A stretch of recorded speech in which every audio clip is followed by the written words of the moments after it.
Millionaire asks stranger to pretend to be her boyfriend at dinner, and he does the unexpected. Olivia Parker nervously checked the golden watch on her wrist for the 10th time in 5 minutes. The Secret Garden, the most luxurious restaurant in New York City, was as busy as ever on a Friday night, but she felt utterly alone amid the elegant chatter.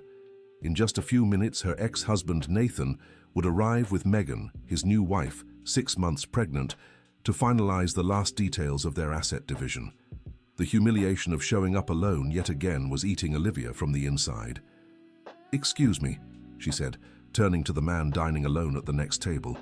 He looked up from his plate, and she felt something strange in her chest. There was something familiar about his face, but she couldn't place it. The man wore an impeccable tuxedo, his dark hair neatly combed. His brown eyes studied her with an intensity that left her unsettled. "May I help you?" he asked, his voice deep and polite. Olivia took a deep breath. The request she was about to make was ridiculous, but she was desperate. "I know this might sound strange, but I need a favor. My ex-husband is coming here with his new wife and, well, I don't want to look like a pathetic, abandoned woman. Would you pretend to be my boyfriend for a few hours? I'll pay you $5,000. The man tilted his head, a mysterious smile playing on his lips. $5,000 is a generous offer, he said, setting down his fork. But tell me, Olivia, why did you choose me, of all people? Olivia shivered. She hadn't told him her name. How do you know my name? She asked, instinctively stepping back.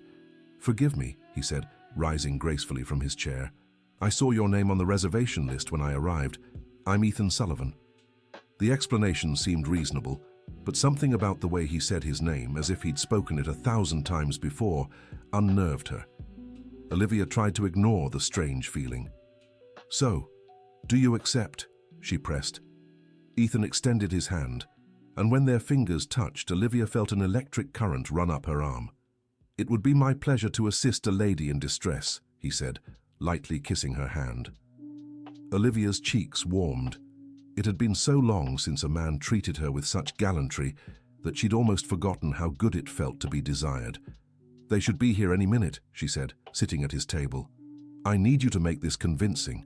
Nathan is very sharp. He'll try to expose us. Don't worry, Ethan said, pulling out her chair. Trust me. Dear listener, if you're enjoying the story, don't forget to like and subscribe. It helps us newcomers a lot. Now, back to the story.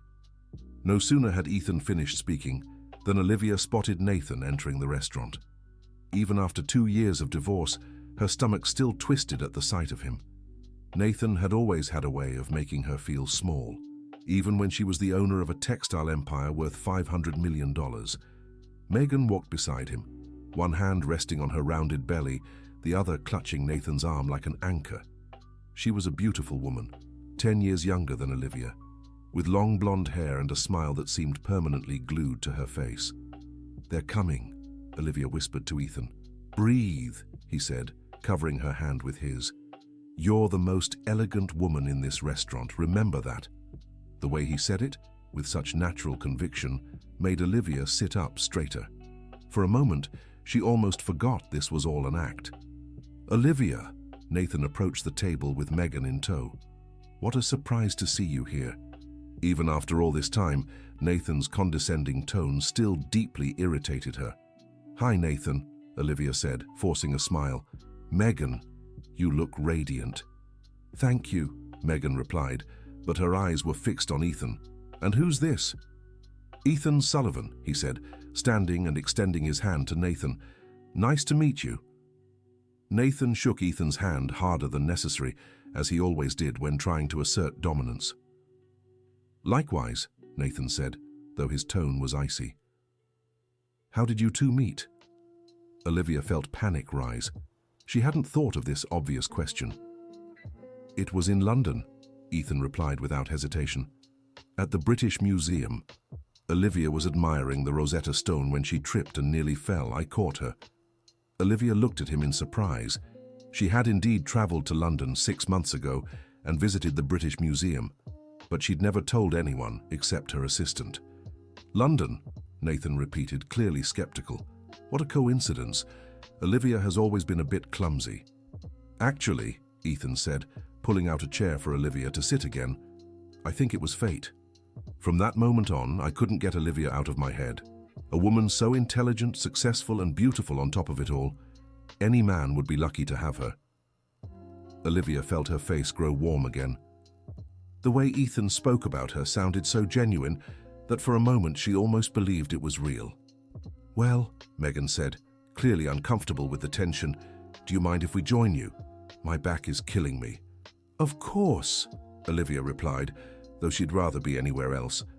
As Nathan pulled out a chair for Megan, Ethan leaned in and whispered in Olivia's ear, You have a small scar on your left shoulder.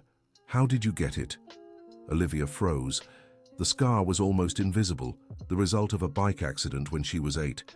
She was wearing a dress that completely covered her shoulders. How on earth did he know? How did you... she began, but was interrupted by Nathan. So, Ethan, what do you do? Nathan asked, settling into his chair. Hospitality, Ethan replied simply. I own a few hotels across the country. A few hotels, Nathan repeated with a mocking smile. Must be a competitive business.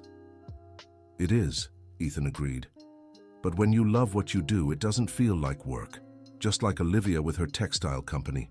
It's admirable how she built everything from scratch after the separation. The way Ethan said separation, with a hint of disdain in his voice, made Nathan shift in his seat. Olivia has always been ambitious, Nathan said. Sometimes too much so. It's not easy being married to a woman who prioritizes business above all else. Olivia felt the familiar anger rise in her chest. Even after all this time, Nathan still tried to make her feel guilty for the success she'd built. Funny, Ethan said, his voice polite, but with a coldness in his eyes Olivia noticed. I always thought a husband should support and celebrate his wife's success, not use it as an excuse for his own shortcomings. The silence that followed was deafening. Megan looked between the two men as if watching a tennis match. Olivia was stunned. No one had ever defended her like that against Nathan. Excuse me, Nathan said, clearly annoyed, but you barely know Olivia. I lived with her for 8 years. You're right, Ethan replied, taking Olivia's hand and kissing her fingers. I haven't lived with her for 8 years, but in 6 months I've seen things in her you might never have noticed, like how she bites her lower lip when she's focused, or how her eyes light up when she talks about a new project, or how she always leaves a little coffee at the bottom of her cup because she doesn't like the bitter taste at the end. Olivia stared at Ethan, completely stunned. All those things were true, but they had never spent 6 months together. In fact, she had only known him for 20 minutes. That's very specific, said Megan, eyeing Ethan suspiciously. You must be very close.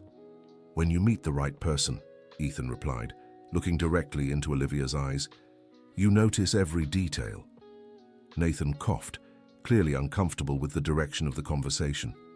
Well, I hope you'll be happy, he said, though his tone suggested otherwise. Olivia has always been hard to please, very demanding. Demanding? Ethan raised an eyebrow. Or perhaps she just knows what she deserves. A woman like Olivia shouldn't settle for anything less than complete devotion. Olivia felt something stir inside her chest. Throughout her marriage to Nathan, she had always felt like she was asking for too much, wanting attention, affection, or simply to be treated as a priority. Ethan, Megan interjected, changing the subject. You mentioned you own hotels. Where exactly? A few here in New York City, others in California, Florida, Ethan answered vaguely. The hospitality industry in the United States still has a lot of untapped potential. Interesting, Nathan remarked. You must know the sector well. I bet you're familiar with the owner of Sullivan Elite Hotels, one of the largest chains in the country. Ethan smiled faintly. I do. Very intimately, in fact. Olivia was only half listening to the conversation. Her mind was still spinning over the scar. How could he know something so specific and personal? Ethan, she said suddenly, can I speak with you for a moment? In private. Of course, my love, he replied, standing up. They stepped away from the table toward the restaurant's inner garden, an elegant space with tropical plants and a small fountain at its center. How do you know about my scar? Olivia asked as soon as they were out of Nathan and Megan's earshot. Ethan stopped walking and turned to face her. For a moment, he seemed to wrestle with something inside. "Olivia," he finally said, "there's something I need to tell you." "What?" she asked, her heart racing. "We've met before." "That's impossible," Olivia said. "I would remember you." "Not necessarily," Ethan replied. "I was very different back then, younger, thinner, with longer hair. And you were from a very wealthy family. I was just the housekeeper's son." Olivia felt the world spin around her. "House? What housekeeper?" "Grace Sullivan," Ethan said. "My mother worked for your family for 15 years. I grew up playing in the gardens of your estate." Memories began flooding back like waves. Grace, the kind woman who always had a smile for Olivia, who made the best donuts and knew all her secret hiding spots on the property. "You're Grace's son," Olivia whispered. "Ethan Grace Sullivan," he said. "My mother named me after the patron saint of the humble." Olivia vaguely remembered a boy, always half hidden behind his mother, watching her from afar as she played in the garden. But he must have been about 10 at the time and she was 15. They were practically from different worlds. "Why didn't you say anything?" she asked. "Because," Ethan admitted, "I was afraid you'd treat me like the poor boy I was. I wanted you to see me as the man I've become." "And what man is that, exactly?" Olivia pressed. Ethan took a deep breath. "The owner of Sullivan Elite Hotels." Olivia's legs nearly gave way. Sullivan Elite was one of the largest chains in the country, with over 50 hotels across the United States and North America. The owner was famously private, never gave interviews, and very few knew his real identity. You're Ethan Sullivan?" she asked, stunned. "The same boy who used to watch you play in the secret garden behind the house," he said. "The same one who saw you crying and hiding when your parents fought. The same one who dreamed of one day being worthy of a girl like you." Olivia leaned her hand against the wall to steady herself. Everything was happening too fast. "This is crazy," she murmured. "How could you have built all this?" "With a lot of hard work, determination, and inspiration," said Ethan. "You were always my inspiration, Olivia. Even when we were kids, you were the strongest person I knew. I saw how you stood up for the staff when your parents mistreated them, how you studied late to get the best grades, how you dreamed of having your own company one day." "I don't remember you paying that much attention," said Olivia, still processing everything. "Because I was too shy to get close," Ethan admitted. "But I watched. I always watched." Suddenly, Olivia remembered something. "Wait," she said. "There was someone who left notes for me. In the secret garden. Tiny little papers with words of encouragement when I was sad. Was that you?" Ethan nodded, a sad smile on his face. "They were letters, actually. You always left little notes there, as if talking to an imaginary friend. I'd find them and reply. I never thought you'd figure out who it was." Olivia remembered now. For years, especially in her teens, she'd written her worries on small pieces of paper and left them in a hollow tree trunk in the garden. And always, mysteriously, replies would appear, wise words, kind advice, jokes that made her laugh. "My imaginary friend," she whispered, "was you." "It was me," Ethan confirmed. "And when my mother and I had to leave the house—" "Why did you leave?" Olivia interrupted. Ethan hesitated. "Because I made a mistake. I let your parents find out I was answering your letters. They thought it was inappropriate and, well, they fired my mother on the spot." Olivia felt a pang of guilt. She vaguely remembered Grace's sudden departure, but at the time, she'd only been 17, too wrapped up in her own teenage troubles to question it much. "Ethan, I'm so sorry," she said. "No," he replied. "It was the best thing that could have happened, because that's when I promised myself I'd come back one day, not as the housekeeper's son, but as someone worthy of you." "And now you're back," said Olivia. "I'm back," he confirmed. "And I found out you were married to a man who didn't value you the way he should." Dear listener, if you're enjoying the story, don't forget to like and subscribe to the channel. It really helps us who are just starting out. Now back to the story. Olivia looked at him, trying to process everything she'd just learned. The man in front of her was no longer the shy boy she faintly remembered. Ethan had become confident, successful, sophisticated, but something in his eyes remained the same, the kindness she recalled from the anonymous letters of her youth. "This explains how you know so much about me," she said. "The scar, the trip to London, my habits." "I never stopped caring about you," Ethan admitted. "Even from afar, I always wanted to know if you were okay."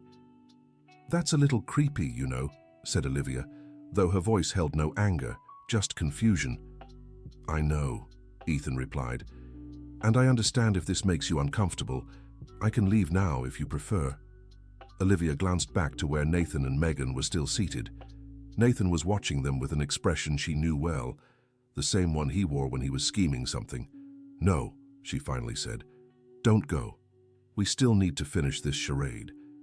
And after, I'd like to talk more about all this. Are you sure?" "I do," said Olivia, surprised by her own conviction.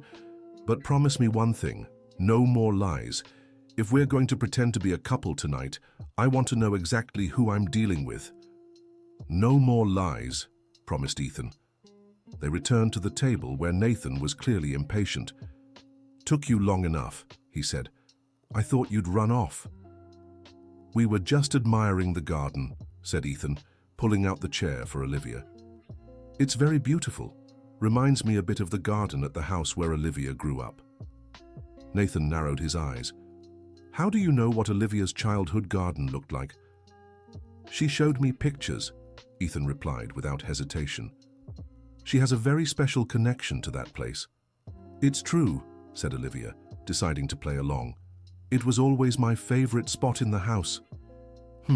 Said Nathan, clearly unconvinced. "Ethan, you seem to know Olivia awfully well for someone who's only known her for 6 months." "What can I say?" Ethan replied. "When you truly connect with someone, it's like you've known them a lifetime." Megan, who had stayed quiet during the exchange, suddenly leaned forward. "Can I ask a personal question?" she said, looking straight at Ethan. "Of course," said Ethan. "If you two met at the British Museum, why doesn't Olivia have any photos of you two in London?" asked Megan. "Every woman takes photos in London, especially with a man as handsome as you." Olivia felt panic rise again. She really didn't have any photos from London with Ethan, for obvious reasons. "Actually," said Ethan, pulling his phone from his pocket, "I have a few right here." Olivia stared at him in shock. How could he possibly have photos of them together in London? Ethan scrolled through his phone for a few seconds, then showed the screen to Megan. Olivia craned her neck to see and nearly fainted. In the photo, she was standing in front of the British Museum's entrance, smiling at the camera. Beside her, arm in arm, was Ethan. "How?" Olivia began, but Ethan discreetly squeezed her hand under the table. "Lovely couple," said Megan, though her tone suggested she still wasn't entirely convinced. "Nathan," Olivia said, trying to change the subject, "can we discuss the company papers? I'd like to settle this soon." "Of course," said Nathan, signaling the waiter for more wine. "Actually, I've been thinking about some adjustments to the agreement." "What kind of adjustments?" Olivia asked, instantly on alert. "Well," Nathan said, adopting the tone he always used when trying to manipulate a situation, "Megan and I are expecting our first child and expenses will be higher. I thought perhaps we could revisit the alimony." "Alimony?" Olivia said. "Nathan, the divorce was finalized 2 years ago. There is no alimony. You kept 40% of the marital assets, which was very generous considering you were the one who betrayed the marriage." "Betrayed?" Nathan said, feigning surprise. "Olivia, we simply grew apart. And technically, I only started dating Megan after we separated." Olivia felt familiar anger rise. Nathan always did this, rewrote history to make himself look better.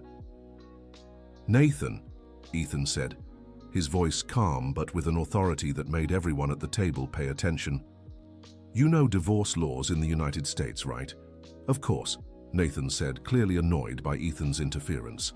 "Then you know adultery is considered a factor in asset division, and that Olivia was extremely generous not to sue you for emotional damages at the time," Ethan continued. "And you also know there's no legal basis for alimony, when the ex-spouse is financially independent, especially when they're the one who caused the marriage to end. Nathan turned red.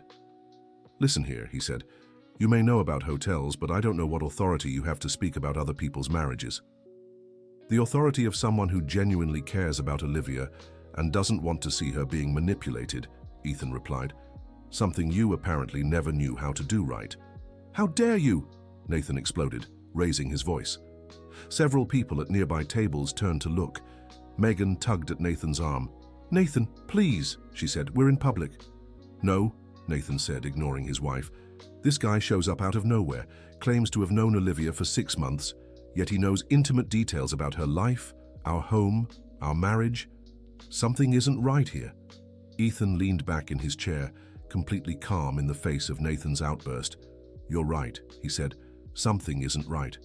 But not what you think." "What does that mean?" Megan asked. Ethan looked at Olivia as if asking for permission. She gave a slight nod. "It means I've known Olivia far longer than 6 months," Ethan said. "In fact, I've known her for over 20 years. The silence that followed was absolute. Even the noise of the restaurant seemed to fade. 20 years, Nathan repeated.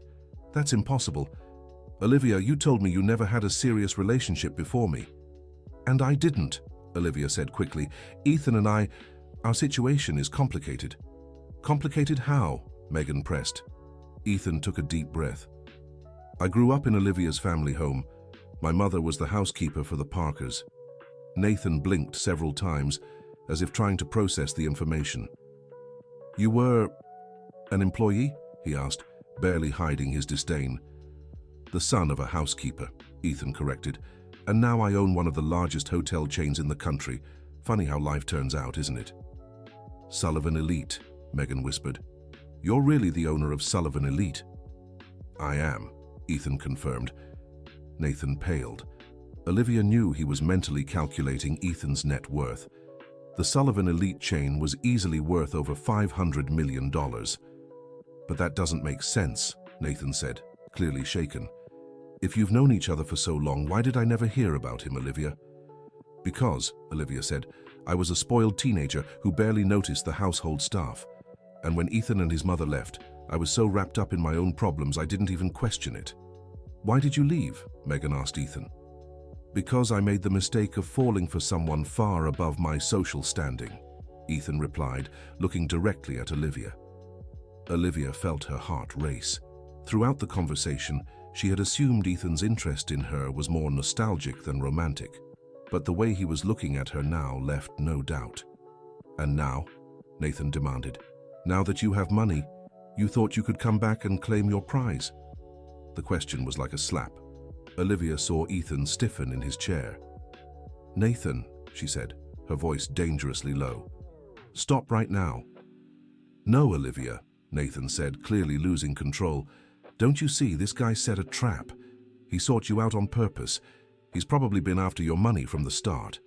"Interesting theory," Ethan said, his voice icy, "coming from someone who married an heiress and then tried to take half of everything when he got caught cheating." "I never," Nathan began. "Never what?" Ethan cut in. "Never tried to convince Olivia she should put assets in both your names to show trust. Never suggested she should scale back her ambitions with the company because it was hurting the marriage. Never made her feel guilty for being successful." Olivia stared at Ethan in shock. How did he know all of this? "You have no right to talk about our marriage," said Nathan. "You're right," said Ethan, rising from the table. "But I have the right to defend the woman I love when she's being attacked by a man who never appreciated what he had." The words hung in the air like a confession. Olivia felt the world stop around her. Ethan looked at her, his eyes filled with a vulnerability that left her breathless. "I'm sorry," he said. "I shouldn't have said that. Not like this." "Ethan," Olivia began, but Megan interrupted. "Nathan," Megan said, her voice tense. "I think we should leave." "No," Nathan replied, clearly unwilling to back down. "I'm not done." "Yes, you are," Ethan said, sitting back down. "Actually, Nathan, since we're being honest tonight, why don't we tell Megan about your attempt to sell Olivia's company's confidential information to her competitors?" The color drained from Nathan's face. What is he talking about? Megan asked, looking between the two men. Nathan, Olivia said, her voice full of surprise. What is he saying? Ethan pulled out his phone again and tapped the screen for a few seconds. I have some interesting messages here, he said. Nathan offering details about product launches, marketing strategies, and even financial reports from Parker Textiles to its top competitors. All dated from the last months of your marriage. That's a lie, Nathan said, but his voice trembled. Is it? Ethan turned the phone screen so everyone could see. These are your messages, Nathan. Your number, your digital signature, even your profile picture. Olivia leaned in to see the screen and felt sick. There they were, clear messages from Nathan offering confidential company information in exchange for money. How did you get these? She asked Ethan. Because, Ethan said, I bought all the information before it reached the competitors. I spent nearly $2 million protecting your company without you knowing. Olivia was speechless. During the last months of their marriage, she had noticed competitors always seemed one step ahead of her strategies, but she had never suspected Nathan. Megan, Nathan pleaded, desperate. I can explain. No, Megan said, standing up from the table. You can't. There's no explanation for this. She placed a hand on her stomach and looked at Nathan with a mix of disgust and disappointment. You told me Olivia was a terrible wife, that she didn't appreciate you, that you deserved half of everything because you helped build the company, but all this time you were stealing from her? Megan, please, Nathan begged. No, Megan said. Don't touch me. I need to think about a lot of things, starting with the kind of man I married and what kind of father you'll be to our child. Megan walked out of the restaurant, leaving Nathan standing there, visibly desperate. Look what you've done, Nathan said to Olivia and Ethan. You've destroyed my marriage. We didn't do anything, Olivia said, her voice firm.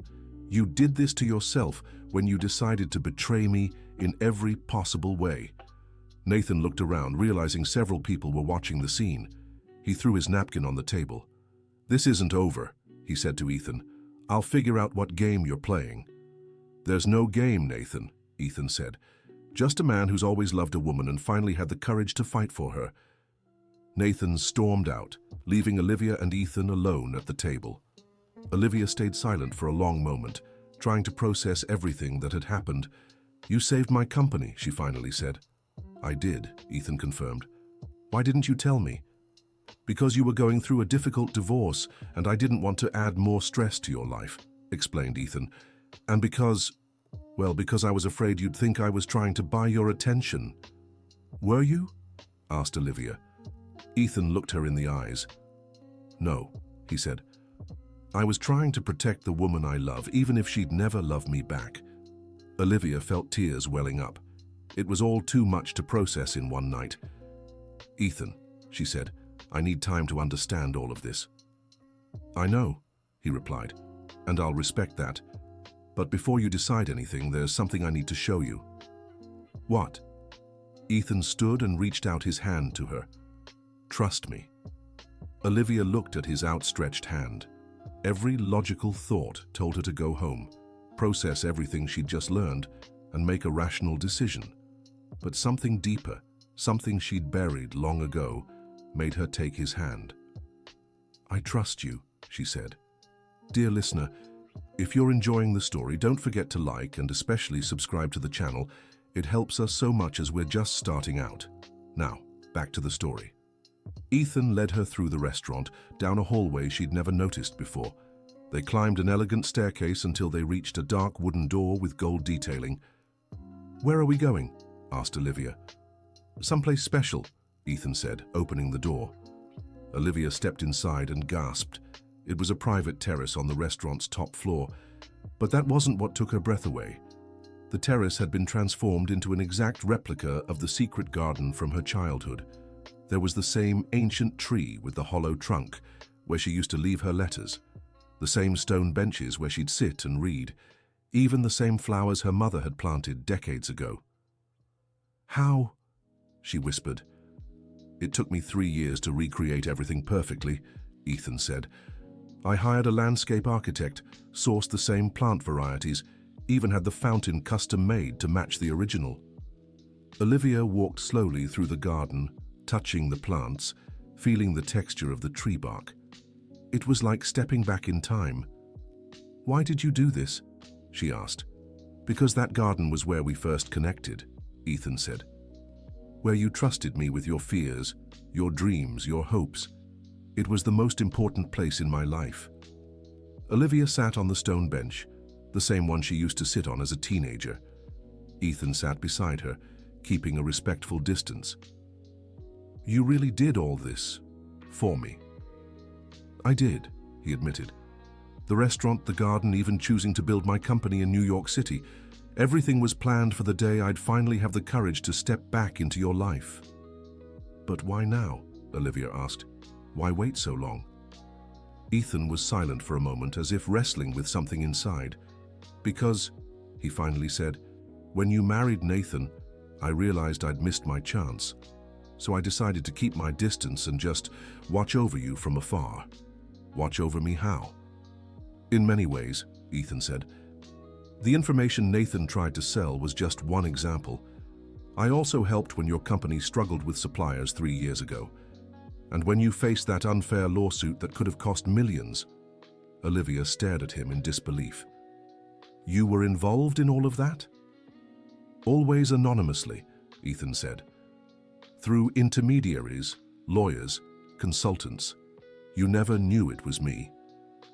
That's a little unsettling, Ethan," Olivia said. "You basically monitored my life for years without me knowing." "I know," said Ethan, running his hands through his hair. "And I understand if this bothers you. But I couldn't just forget you and move on. I tried, believe me. I dated other women, tried to build a life separate from yours. But I always ended up worrying about whether you were okay, whether you were happy." "And when did you find out I wasn't happy in my marriage?" "That's when I started monitoring Nathan more closely," Ethan admitted.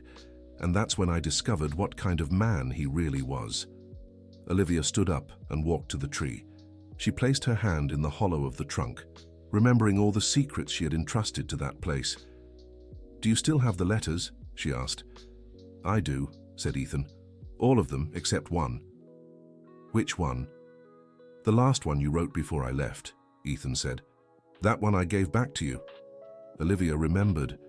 In that last letter she had written about how lonely she felt, how she wanted to find someone who truly understood her, who would love her for her flaws, not just her strengths.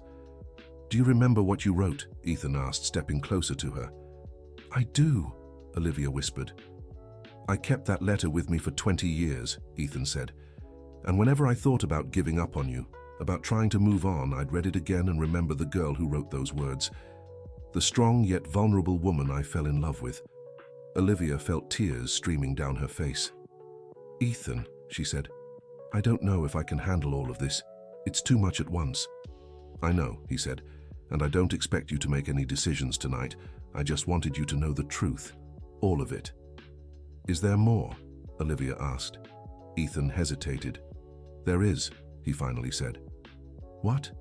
"The real reason I decided to come back into your life now," Ethan said. "Why I didn't wait any longer. Why I risked everything tonight." Olivia looked at him expectantly. "Because," Ethan said, his voice cracking slightly. "6 months ago I was diagnosed with a serious heart condition. I need to undergo a complex surgery, and the chances of success are uncertain." Olivia felt the world spinning around her. "What does that mean?" she asked. "It means I might not have much time," Ethan said, "and I couldn't leave without you knowing how I feel, without you knowing that someone has truly loved you your entire life, even if you never knew." Olivia leaned against the tree to steady herself. It was all too much. "When is the surgery?" she asked. 2 weeks from now," Ethan said. "In Cleveland. There's a specialist there. My best chance." "And if you don't survive?" "Then at least I'll have had tonight," Ethan said. "Tonight when you learned the truth. When I could finally tell you I love you. That's more than I ever dreamed of having." Olivia turned to him, tears flowing freely down her face. "You can't do this to me," she said. "You can't just walk back into my life, turn everything upside down, and then tell me you might leave forever." "Olivia?" "No," she said, stepping closer to him. "You spent 20 years protecting me, loving me in silence, building an empire just to be worthy of me. You're not giving up now." "It's not giving up," Ethan said. "It's accepting reality." "The reality is, you've fought your whole life to get here," Olivia said, cupping his face in her hands. "And I won't let you give up before the most important fight." "What are you saying?" "I'm saying I'm coming with you to Cleveland," Olivia said. "I'm saying you won't face this alone." "Olivia, you barely know me again. You can't upend your life because of..." "Because of what?" she interrupted. "Because of the man who's always loved me, the man who saved my company, who protected my happiness, who built an entire life thinking of me." Ethan looked at her as if he couldn't believe what he was hearing. "You're speaking out of emotion," he said. "Tomorrow you'll wake up and realize all of this is crazy." "Maybe it is crazy," Olivia replied. "But you know what? I spent 8 years in a sensible, practical, logical marriage, and I was miserable. Maybe it's time I try a little madness." Ethan pulled her close, holding her as if she might disappear. "I love you so much," he whispered in her ear. "So much it hurts." "Then stop trying to protect me from yourself," Olivia said. "Stop deciding what's best for me. Let me choose." They stood embraced in the recreated secret garden, under the stars of New York City. Olivia felt as if she had finally found where she belonged, in the arms of the man who had loved her for a lifetime. "There's one thing I still don't understand," Olivia said, pulling back slightly to look into his eyes. "What?" "How did you get that photo of us in London?" she asked. Ethan smiled, the first genuinely relaxed smile of the night. "Photoshop," he admitted. "I hired a very good graphic designer, blended a recent photo of me with one of yours from Instagram in front of the British Museum." Olivia laughed, feeling an odd relief that at least one thing that night had been a normal lie, not a life-changing revelation. "So you're terrible," she said. "Desperate," Ethan corrected. "I was desperate to convince Nathan we were real." "Well," Olivia said, moving closer again, "maybe we can make it real." "Olivia," Ethan said, "are you sure about this? Because if we start something, I don't know if I'll be able to let you go again." "Then don't," she said, and kissed him. The kiss was soft at first, hesitant, as if they were rediscovering something long lost. But then it deepened, filled with 20 years of longing, unrequited love and secret hopes. When they pulled apart, Ethan rested his forehead against hers. "Are you sure about this?" he asked. "I'm sure I want to try," Olivia said. "I'm sure I don't want to spend another day wondering what if, and I'm sure you deserve someone who fights for you the way you fought for me. What about your company, your life here?" "We'll figure it out together," Olivia said. "Maybe I can manage the company remotely for a while. Maybe we can find treatment here in the United States too. Maybe we'll just take it one day at a time and see what happens." Ethan held her again, and Olivia felt a peace she hadn't known in years. She didn't know what the future held for them, but she knew she didn't want to face it alone. "There's just one more thing," Ethan said. "What now?" Olivia asked, half teasing, half concerned. "The restaurant manager who's going to come check on us in a few minutes," Ethan said. "Why does that matter?"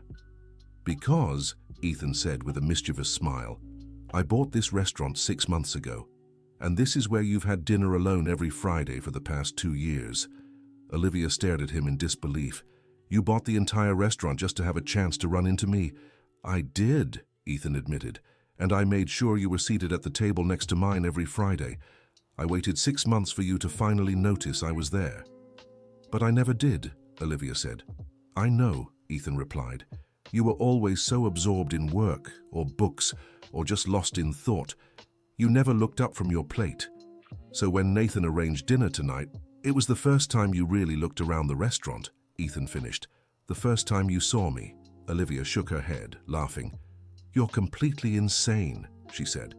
"Completely," agreed Ethan. "But it worked, didn't it?" "It did," admitted Olivia. At that moment, the terrace door opened, and a middle-aged man in an elegant suit appeared.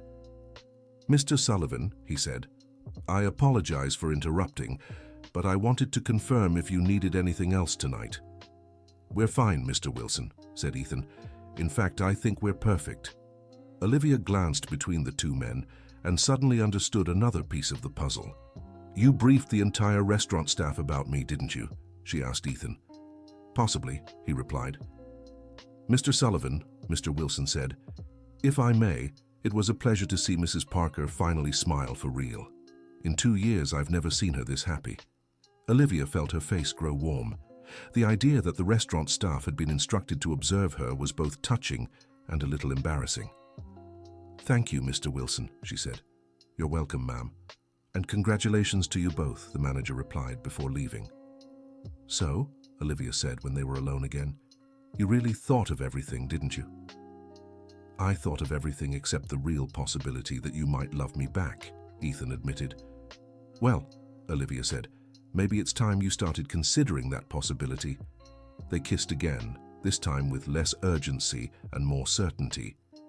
When they pulled apart, Olivia had a question weighing on her. "Ethan," she said, "I need to know something, and I want you to be completely honest with me." "Of course." "Your heart condition," Olivia said. "Is it really as serious as you said?" Ethan sighed. "Yes, I have dilated cardiomyopathy.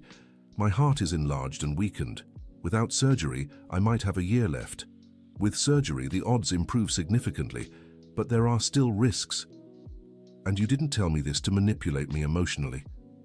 "Olivia," Ethan said, cupping her face, "I would have waited 20 more years if I had to. The only reason I acted now is because I literally might not have 20 years left. But even if I die tomorrow, tonight with you was worth it." Olivia saw the sincerity in his eyes and felt a pang in her chest. The thought of losing Ethan now that she'd finally found him was unbearable. "Then let's make sure you have much more than just tonight," she said. "How?" "First, we'll schedule an appointment with the best cardiologists in the United States," Olivia said. "Second, we'll explore every possible treatment option. Third, if we really need to go to Cleveland, we'll go together and fight." "Olivia." "And fourth," she continued, "you'll stop acting like you've already lost the battle. You've fought your whole life to get here. You won't give up now that we finally have a chance to be happy together." Ethan looked at her with a mix of admiration and love. "How are you so strong?" he asked. "Because," Olivia said, "I learned from the best teacher. A boy who wrote letters full of hope to a sad girl, who never gave up on his dreams even when everything seemed impossible, who built an empire from scratch just to be worthy of her love." "You remember the letters?" "I remember every one," Olivia said, "especially the one that said, 'Sometimes the most beautiful things in life come disguised as hardships.' You wrote that when I was afraid to go to college far from home." "And you went anyway," Ethan recalled. "I did," Olivia said, "and I built my company, survived a bad marriage, and now I'm here with you. So maybe it's time we applied that same philosophy to your situation." Ethan pulled her into one last embrace that magical night. "I love you," he said. "No matter what happens, I want you to know you were the most important thing in my life." "And I love you too," said Olivia, finally admitting to herself what her heart already knew. "I think I always have. I just didn't know it was you." They stayed embraced in the secret garden, planning their future, facing uncertainty together. For the first time in years, Olivia felt she was exactly where she was meant to be. 3 months later, Olivia was in the waiting room of the HeartCare Medical Center in New York City, nervous but hopeful. After consultations with the best specialists in the country and a second opinion in Cleveland, they had decided to perform the surgery in the United States. Ethan had spent the last few weeks organizing his business and spending time with Olivia. They hadn't spent a single day apart since that night at the restaurant, and with each passing day, Olivia grew more certain she had made the right decision. "Mrs. Parker?" called the doctor. Olivia stood up, her heart racing. "How is he?" she asked. "The surgery was a success," Dr. Reynolds said with a smile. "We managed to correct the issue, and Ethan's heart is responding very well. He'll need a few months to recover, but the outlook is excellent." Olivia felt tears of relief streaming down her face. "Can I see him?" "Of course. He's awake and asking for you." Olivia entered the room and found Ethan sitting in bed, connected to several machines but smiling. "Hi," he said when he saw her. "Hi," she replied, moving closer to the bed. "How do you feel?" "Like a man who has the rest of his life to love the woman of his dreams," Ethan said. Olivia laughed and kissed him softly. "Good," she said, "because I have some plans for us." "What kind of plans?" "Well," Olivia began, "I thought maybe we could merge our companies. Parker Sullivan has a nice ring to it, don't you think?" "Are you talking about a business merger or marriage?" Ethan asked. "I'm talking about both," Olivia said. "If you're up for it, of course." Ethan smiled and pulled a small velvet box from the drawer beside the bed. "You mean this?" he asked, opening the box to reveal a classic, elegant diamond ring. Olivia looked at the ring, then at Ethan. "You bought an engagement ring for a heart surgery." "I bought a ring for the woman I love in case she decided she wanted to spend the rest of her life with me," Ethan corrected. "The surgery was just an obstacle we had to overcome first." "Ethan Sullivan," Olivia said, "you are the most romantic and stubborn person I've ever met." "Is that a yes?" "It's a yes to everything," Olivia replied. "To the marriage, to the business merger, to facing every obstacle together from now on." Ethan slipped the ring onto her finger, his hands slightly trembling with emotion. "Future Mrs. Sullivan," he said, "you've just made me the happiest man in the world." "Future husband," Olivia said, "you've just made me the happiest woman in the world." 6 months later, Olivia and Ethan married in the secret garden on the restaurant's rooftop, surrounded by close friends and employees who had become family. Olivia wore her mother's wedding dress, and Ethan glowed with health and happiness. During the ceremony, they exchanged vows they had written for each other, promising to face every hardship together and never keep secrets from one another again. "Olivia," Ethan said during his vows, "you were my inspiration, my motivation, and my impossible dream come true. I promise to love you not just for the next 20 years, but for all the lifetimes we'll live together." "Ethan," Olivia replied, "you were my secret friend, my silent protector, and now my partner for life. I promise never to let another day pass without telling you how much I love you." When the judge declared them husband and wife, they kissed under a shower of rose petals, surrounded by everything that represented their love: the garden where they first connected, the people who supported them, and the promise of a future built together. 2 years later, Olivia was in the office of the new headquarters of Parker Sullivan Enterprises, a company that combined Olivia's textile expertise with Ethan's hospitality, creating a line of hotel products that became a market leader in North America. Ethan walked into the office with 2 cups of coffee, a daily tradition they had maintained since they started working together. "How are the numbers for the last quarter?" he asked, placing the cup on her desk. "Excellent," said Olivia. "We're 15% above projections." "And how's our little CEO?" asked Ethan, resting his hand on Olivia's slightly rounded belly. "Kicking a lot," said Olivia, smiling. "I think she inherited her father's stubbornness." "Or her mother's," said Ethan, kissing the top of her head. Olivia leaned back in her chair, watching the man who had completely transformed her life. Sometimes it was still hard to believe everything had started with a desperate request in a restaurant. "Ethan," she said, "do you regret anything?" "Like what?" "Waiting so long to come into my life," said Olivia. "All those years we lost." Ethan sat on the edge of her desk, thoughtful. "No," he finally said, "because if I'd come sooner, maybe you wouldn't have been ready for me, and I certainly wasn't ready for you. I think everything happened at the right time. Even the heart disease." "Especially the heart disease," said Ethan, "because that's what gave me the courage to risk everything. Without it, I might have kept watching you from afar forever." Olivia stood and hugged her husband. "Well," she said, "then I'm grateful for all the hardships that brought us here." "Even Nathan, especially Nathan," said Olivia, laughing. "If he'd been a good husband, I'd never have discovered how much more love could be." By the way, said Ethan, I got an interesting call today. From who? Megan, said Ethan. She and Nathan officially divorced last week. And how is she? Doing well, it seems, said Ethan. She got full custody of their son, and Nathan was ordered to pay substantial alimony. She also wanted to thank us for opening her eyes to who Nathan really was. I'm happy for her, said Olivia sincerely. No one deserves to be deceived the way he deceived both of us. And about Nathan, Ethan continued. What about him? Apparently he's having some financial trouble, said Ethan. His schemes were exposed, and he lost several major clients. Did you have anything to do with that? Asked Olivia, knowing her husband well. Possibly, Ethan admitted. Let's just say certain information about his business practices reached the right people. Ethan Sullivan, said Olivia, you promised no more secrets between us. You're right, said Ethan. I'm sorry. Yes, I helped expose Nathan, but not for revenge. It was for justice. He hurt a lot of people with his schemes, not just you. Olivia sighed, but wasn't really angry. She knew Ethan would always act to protect people from men like Nathan. Next time, tell me first, she said. I promise, said Ethan. They returned to work, side by side, as they did every day. Olivia couldn't imagine a more perfect life than the one they had built together.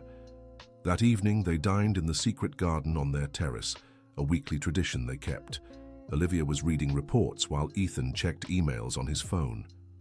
Olivia, Ethan said suddenly. She murmured, not lifting her eyes from the papers. Do you remember the first letter you wrote in the original secret garden?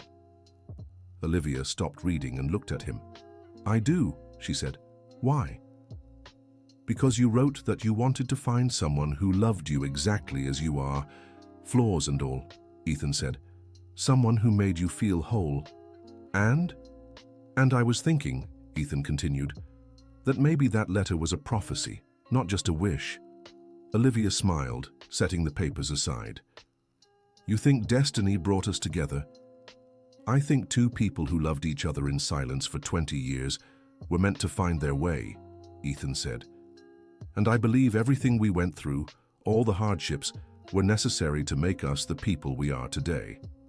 And who are we today? Olivia asked. We're people who know the value of true love, Ethan replied. Who know how to fight for what we believe in. Who understand that sometimes it's worth risking everything for a chance at happiness. Olivia stood and settled onto his lap. Mr. Sullivan, she said, you have a way with words that makes my heart race. Good, Ethan said, because I plan on doing it for the next 50 years. Only 50? Fine, he laughed, for the next 100 years. Better, Olivia said, and kissed him under the starry sky of New York City in the garden where it all began. The end. Now tell us, do you believe true love can wait a lifetime? Share your thoughts in the comments and let us know if you believe in destiny. If this story touched your heart, don't forget to like and subscribe for more heartfelt tales of love, resilience, and second chances.